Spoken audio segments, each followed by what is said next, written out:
Alright, I'd like to go over some of the basics of playing the tabla. If you've just purchased one and you have no idea what to do, this is for you. On your left side sits the bayan, which is the larger of the two drums. On your right you should place the dayan, which is the higher pitched one. Obviously it is smaller. When I first got tabla, I got them shipped from India and I had no idea what I was doing.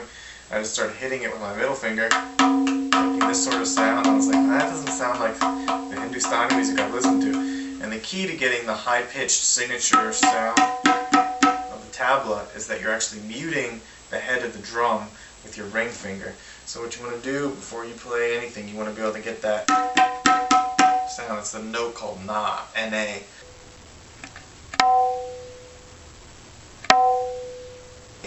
What you want to do is put your ring finger about 20% from the side, rest it there, and then strike in a rotating motion, the ball and socket joint on the rim of the dayan here. And you'll find a sweet spot. Every drum has 4 sweet spots, and there's 2 different pitches to them. So this one is a little higher one, and the next one it's a semitone down.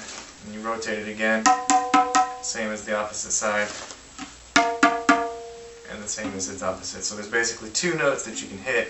I always like to go with the higher pitch one, no matter which drum I'm in, but if you're playing a song that's tuned differently, you can find, oh, maybe it's actually this note works better with this song.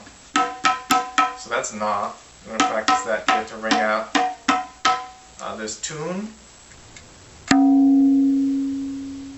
which is a note that you hit by striking in the center, the black part of the dayan, and popping off to the side is usually the best way to get it. The key to this one, and the key to most strikes on tabla in general, is letting go of the drum instantly. If you go down on it, you're deadening it, and even if you stay on it for just a fraction too long, it doesn't ring out properly. And if you hit it too hard, it sounds too percussive. It's a real balance, and to mix that into a performance, you know, when you're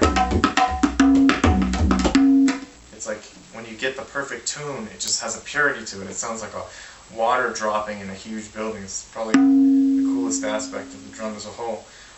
There's T and Ta, which are essentially using your little crab claw here, and just this is the one where you strike the center of the drum and stay on it, so it deadens it. And there's a T and a Ta, basically, so you can later on go do a little drum roll known as kita kita. Tita, ke, ta. So what you're doing is going tita and then ke, which is the sound of hitting your left hand on the bayan on the top of it and deadening sound. It's just basically an excuse for you to do a little drum roll like that. And the Indian drum roll has a 3-note undercurrent to it because you're going. So even if it's 4 notes, you're going. So it always has sort of a feel like every 3 notes coming back around. It gives it like a sort of unique style. And there's also a note that you can hit in here that's which is slightly in from na, but at the stage I'm at as a tabla player, I can't really discern that significant of a difference from going here. Well, let me find the sweet spot. I'm going slightly in. When you get a little bit better, it's a bigger leap between those 2 notes, but for me, I mean, it's pretty subtle, so I'm not too worried about that at this stage. Ga. GA is the sound that everybody's familiar with. It sounds like a lump in your throat, and you can push it up or you can leave it at the note that it starts. This is done, you're kind of like playing a typewriter. You play the bayan by depressing your wrist and the palm of your left hand into the drum to give it its, its flexibility, its pitch, and then you're just slamming it with your middle finger, or in the case of a drum roll, using alternating both fingers, you would.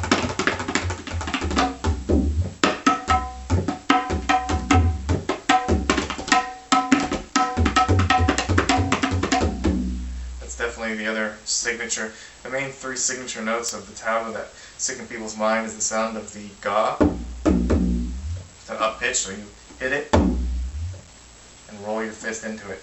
it's really using a lot of your upper shoulder strength, honestly. Like when I play, like hit it, push down on it, and kind of look like a freak, like you're overexpressing, but it helps you control the pitch shifting that you're doing. It's kind of like a jump shot from basketball. You use your legs too, because when you're using your whole body, it helps you be more subtle and more specific. Whereas if I was hitting it and just using all my hand, I don't have as much control. If I use my body, it allows me to control exactly the expression and the pitch that I want it to go about to.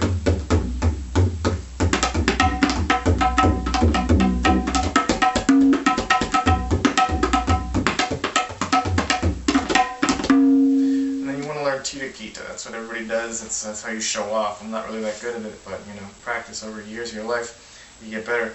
Kita, as just discussed, is, but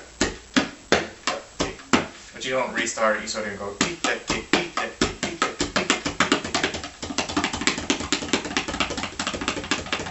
And you can move it in and out of the head to change the pitch of it. So when it's all the way on the top, it's lighter, and then you bring it into the drum, it's more intense, and you can sort of felt that way when you're speed. But it's pretty tiring, and it requires a whole new set of muscles. The next step you should probably take once you're familiar with all the sounds is to there's a combination sound, DHA, ja, is when you're playing ga and ma at the same time. It's a very common starting phrase for many patterns.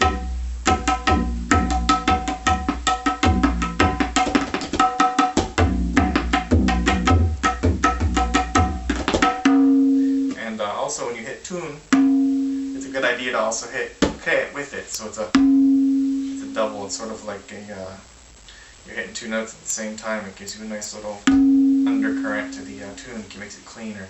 So if you just hit it by itself, it sounds naked. If you hit it with that, it sounds like two instruments playing at the same time, which is essentially what's happening.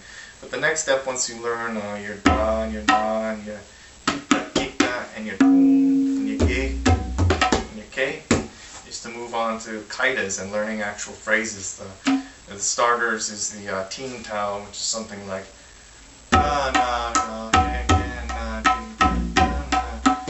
not going to get into it now, but there's ones you learn. I've learned a few teen tao phrases. Teen tao meaning 16 beats per minute, or 16 beats in a phrase. There's some popular variations like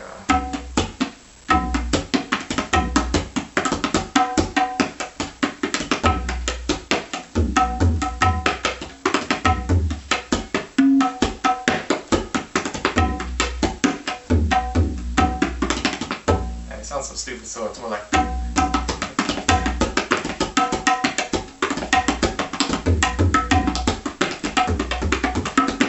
anyhow, those are some of the notes and what it sounds like when you put them together.